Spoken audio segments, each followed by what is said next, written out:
When I came to the meeting tonight, I wasn't quite sure what I was coming to. When I came through the door, I was left in no doubt at all. It was entitled Jesus and Muhammad, and thank you for putting Jesus first.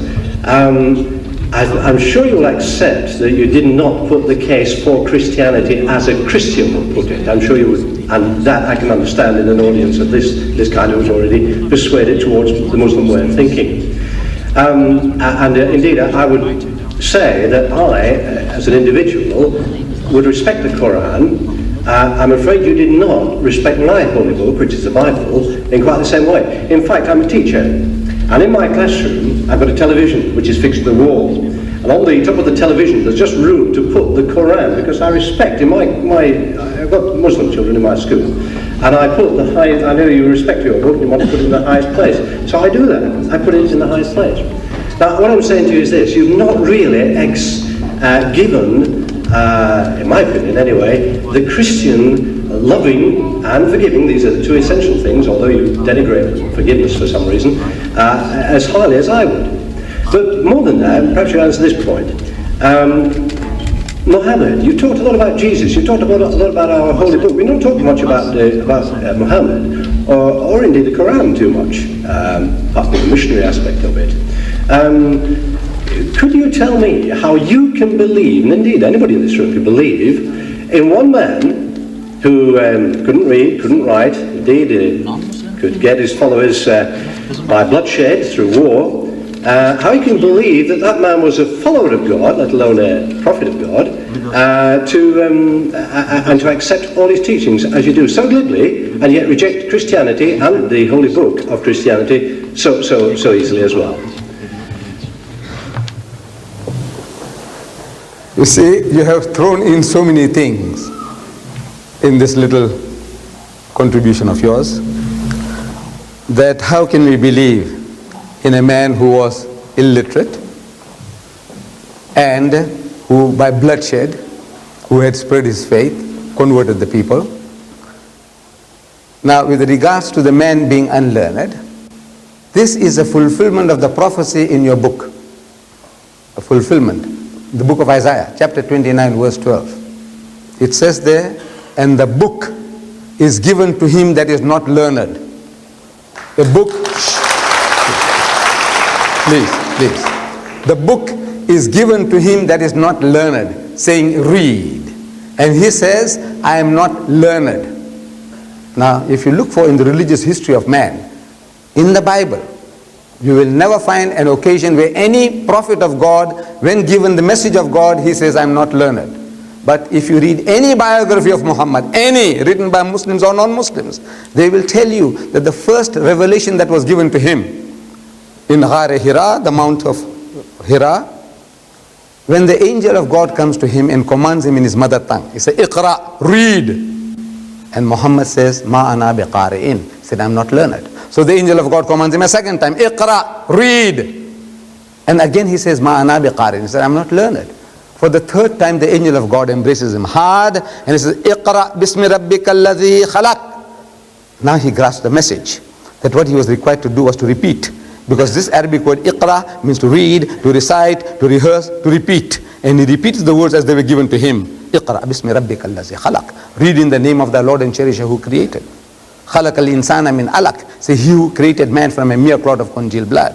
Iqra wa rabbukal akram. So read and the Lord is most bountiful. So he says, Iqra wa rabbukal akram. So allazi allama bil kalam. So he who taught the use of the pen. So he says, allazi allama bil kalam. So allama al-insana ma lam ya'lam. Taught man that which he knew not. The very fact that the man is unlearned is a proof that this book is the book of God. You misunderstand the point I'm making. Let me finish. All right. That this book is the book of God. An illiterate man, a man who can't read or write. Excuse me, look, don't disturb the gentleman. This man can't listen to two persons at the same time. Nobody can. So, the very fact the man can't read or write, and he produces a book of this nature, giving solution to all your problems. All your problems. This is a challenge. I said, look, come on man, you have problems. You have 4 million women in England today who can't get husbands.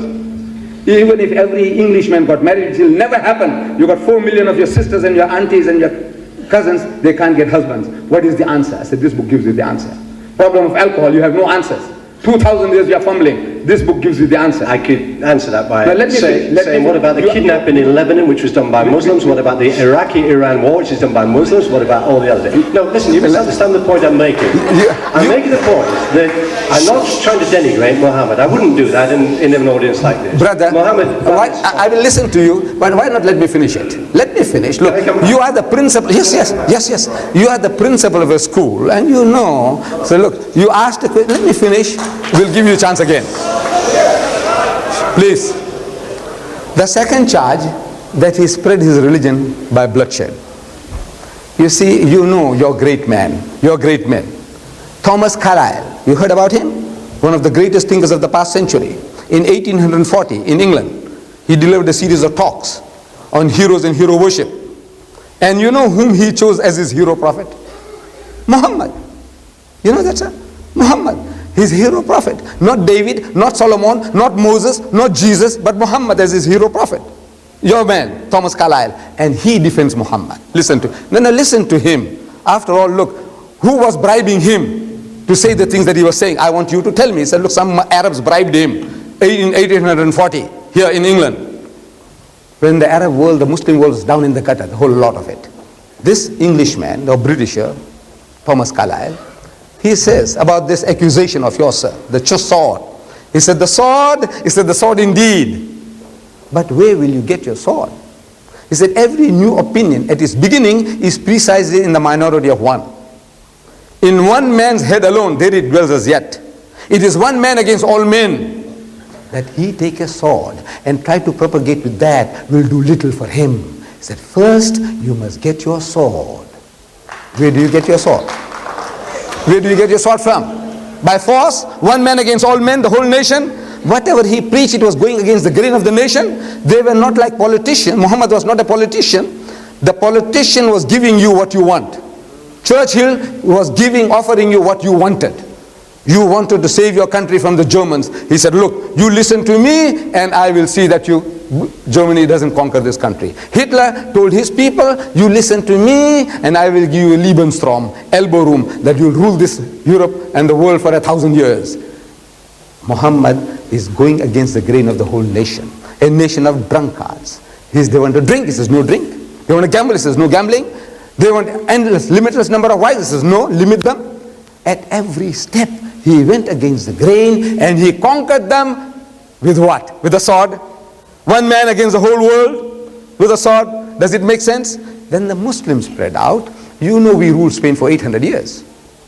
If 800 years the Muslims ruled any type of force, even economic force, we wouldn't have been thrown out of Spain.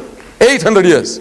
We ruled that country, and when we were kicked out, there was not one man left in that country to give the azan. Reason? Because they didn't use any type of force. We ruled India for 1,000 years, the Muslims. And after 1,000 years of Muslim rule, when partition takes place, the Muslim gets 1/4, the Hindu gets 3/4. Why? Because we didn't use any force. Indonesia, I want to know which Muslim army went there.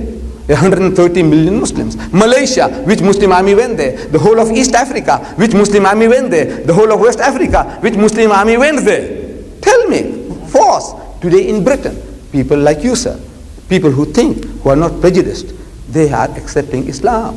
What sword? It is the sword of the intellect, sir.